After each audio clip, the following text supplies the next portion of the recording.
ओम कृष्णाय वासुदेवाय हरये परमात्मने प्रणतक्लेशनाशाय गोविंदाय नमो नमः। ओम नमो भगवते वासुदेवाय। भाद्रपद कृष्ण पक्ष एकादशी यानी अजा एकादशी। कुंती पुत्र युधिष्ठिर बोले कि हे जनार्दन, अब आप मुझे भाद्रपद मास के कृष्ण पक्ष की एकादशी के बारे में बताइए। उस एकादशी का नाम क्या है, उसकी विधि क्या है, सो मुझे विस्तार पूर्वक कहिए। भगवान गोविंद बोले कि हे युधिष्ठिर, भाद्रपद मास की कृष्ण पक्ष की एकादशी को अजा एकादशी कहते हैं।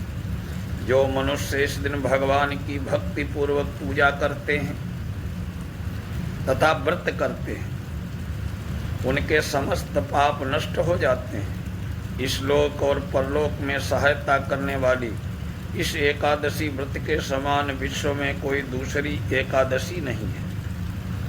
इस एकादशी की कथा इस प्रकार है।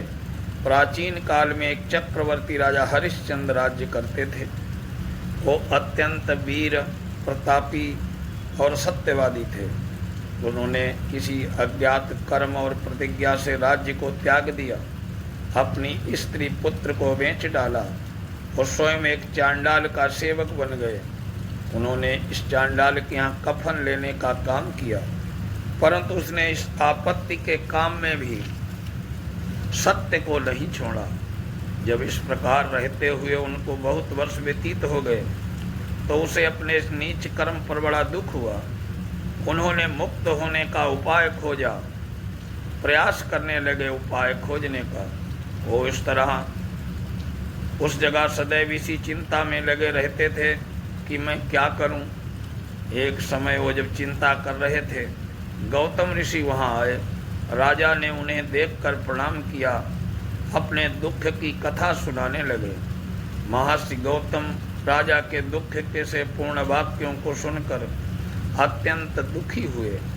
बोले, राजा से बोले कि हे राजन, भादो मास के कृष्ण पक्ष की अजा एकादशी होती है।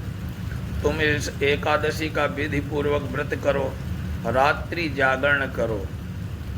इससे तुम्हारे समस्त पाप नष्ट हो जाएंगे। गौतम ऋषि राजा से इस प्रकार कहकर अंतर्ध्यान हो गए। हे राजन, इस सब कथा अजा एकादशी व्रत का प्रभाव था।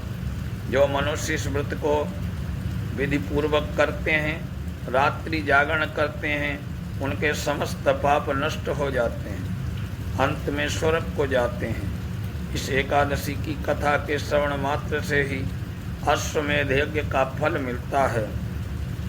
कथा का सार यह है कि प्राणी को ईश्वर के प्रति पूर्ण निष्ठा रखनी चाहिए। कठिन से कठिन परिस्थितियों में भी जो सत्य का मार्ग नहीं छोड़ते हैं, वे स्वर्ग के अधिकारी होते हैं। सत्य की परीक्षा कठिन परिस्थितियों में ही होती है। अतः ईश्वर पर पूर्ण विश्वास रखते हुए सत्य का पालन करना चाहिए। बोलिए लक्ष्मी नारायण भगवान की जय।